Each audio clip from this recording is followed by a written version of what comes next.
where we commemorate heroes all over Uganda who have not only sacrificed themselves, but the well-being of their families as well, the people who depend on them for the love they have for our country and for our people. My highlight today will begin a few years back when we had the Ebola epidemic.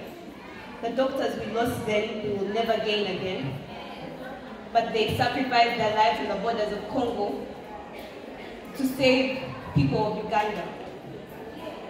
We know very well that these doctors are the ones who inspired our frontline doctors, who are the center of our argument today.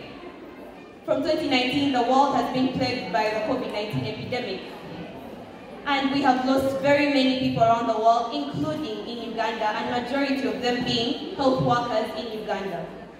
We highlighted what the negators failed to understand, that 65.8% of the people who died were health workers. Not all of them. Your math teacher should correct that.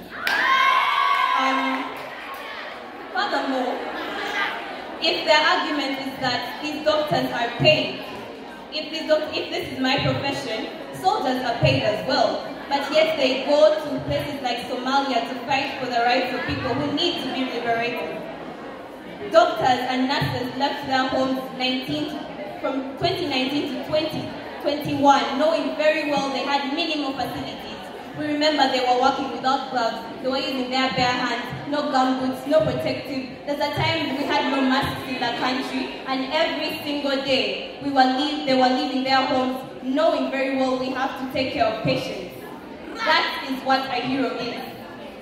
And in this slide, there are very many people from that who turned and said, I want to be a doctor. That is a hero. I look up to those doctors.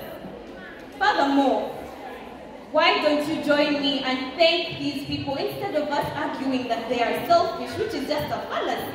How do you be selfish? If you were selfish, you would have stayed at home. If it is the money that is driving you, why not leave the country to countries that have protective care or become a doctor elsewhere? Why stay in Uganda?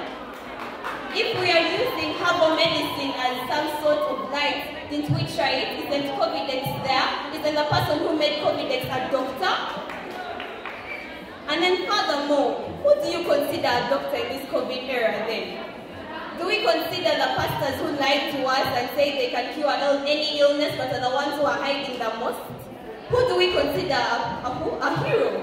Do we consider the people who scammed us and corrupted us and took our money for relief? Or do we consider the heroes, the people who actually got out of their homes at the time the president said you are not supposed to move? Doctors braved, people moved from Kampala to referral hospitals that are all over this country. Moreover, the government turned places near villages. They turned stadiums into hospitals so that they can reach them accessibly.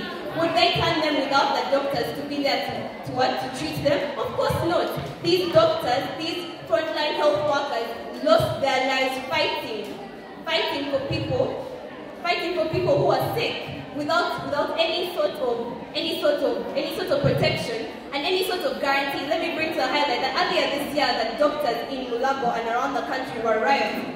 But let me tell you, whether you would go into those hospitals, they would still be there. As much as they were rioting for better pay, they would still be there to service you. Is that not a hero? If we are giving an example of Nelson Mandela, he was a lawyer, he was paid. If we are going to give an example of Desmond Tutu, he was a priest, he was a pastor, he was paid. These people have a life to live, they have people they depend on. However, they skip that, they forego that because they love you and they are fighting for you. My profession already tells me that I am going to put myself at risk for you. And for all that, you cannot come and tell me I am not a hero. So on this 9th of June, as I conclude, as we add to the list of Ugandan heroes, let us add the frontline workers who braved themselves over one of the deadliest diseases that mankind has seen since the Black Death to save us and to save our generation. Because of them, we can now stand here without masks, knowing that we are COVID-free, standing together once again because of the sacrifices they made. Thank you.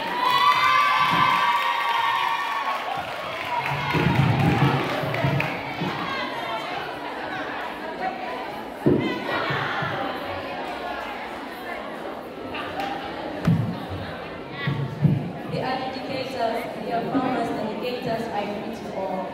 The resolution states that in the face of COVID-19, the House regards frontline health workers as heroes.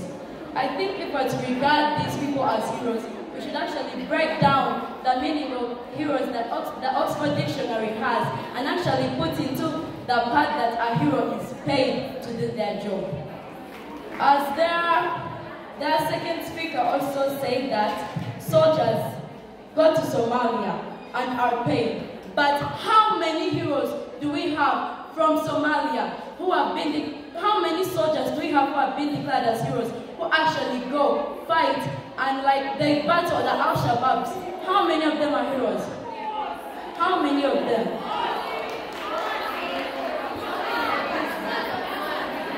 The first speaker said that most of the 130 people who died were doctors. Well, I was talking about the people who died because of these so-called heroes' negligence, who did not have oxygen, they couldn't breathe, they suffered because they were neglected by these so-called heroes. I think many of us tried to call the number given to us by the Ministry of Health and failed. That number that they even turned into a song, where you were supposed to contact the Ministry of Health to actually help you when your loved one had COVID-19, and you failed because the number was out of reach, causing your loved one to die.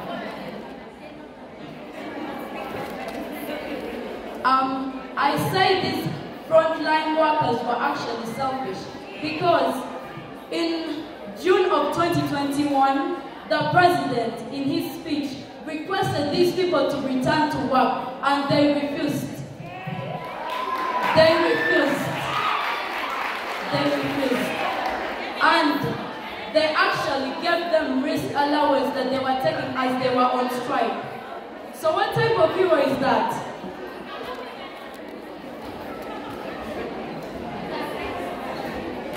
These people, I think you guys can reminisce that during the COVID-19 era, we actually had frontline workers who are on TikTok making money, doing stupid things in hospitals instead of treating the people who were on oxygen, as they were TikToking down people who were actually dying.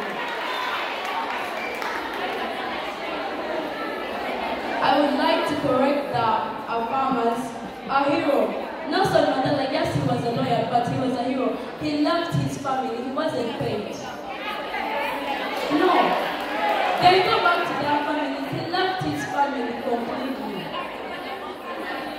And he wasn't paid. These guys are in the government payroll. Every month, they are paid by the government. Thank you.